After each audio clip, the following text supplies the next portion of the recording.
এনসিপির যতটুকু রাজনৈতিক শক্তি সেটার পেছনে এই ইসলামী দলগুলো আছে, এটা ঠিক নাকি ঠিক না?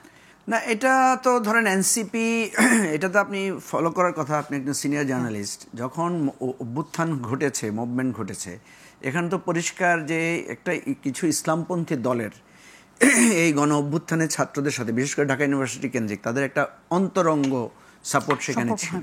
এবং এর পরবর্তীতে কিন্তু একটা বিতর্ক হয়ে তাদের মধ্যে একটা ফ্র্যাকশনও তৈরি হয়ে গেছে, ভাগও হয়ে গেছে।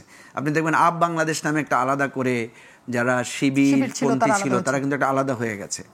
তো একটা প্রভাব তো আছেই। এবং জামাত তো নিজেদেরকে কিছুটা আড়াল করে হলেও, কৌশলে হয়েও এই সরকার পতনের জন্য এক ধরনের বিরাট ভূমিকা রেখেছে এবং হিউজ তাদের ইন্টারভেনশন, ওদের কমপ্লিমেন্ট ছিল এটার সাথে। তো এখন এটা তো থাকবে স্বাভাবিক। সে যেহেতু মনে করেছে যে এই সরকারের পতন ঘটাতে হবে, সে তার রাজনৈতিক কৌশল নিয়েছে, নানাভাবে সে চেষ্টা করবে, এবং তারা তো এটা অস্বীকার করছে না, তারা স্বীকারই করছে। তা আপনি যখন কন্ট্রিবিউট করবেন তখন আপনার একটা অবস্থান তো থাকবেই সেখানে।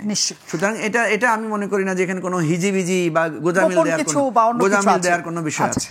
এনসিপির বন্ধুরা তারা গিয়ে আক্রান্ত হয়েছে, খুবই স্বাভাবিক। তারা আমাদের বিপ্লবের অগ্রনায়ক, তাদের সিকিউরিটি সেফটি ওনার রক্ষা করা দরকার ছিল আগেই।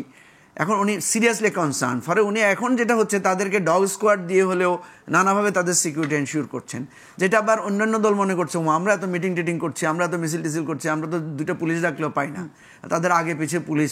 তো সুতরাং খুবই স্বাভাবিক।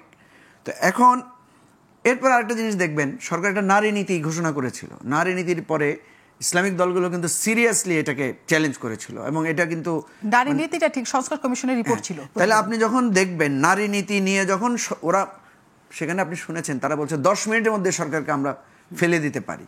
তার মানে তারা সরকারকে মনে করছে এটা আমাদের সরকার না।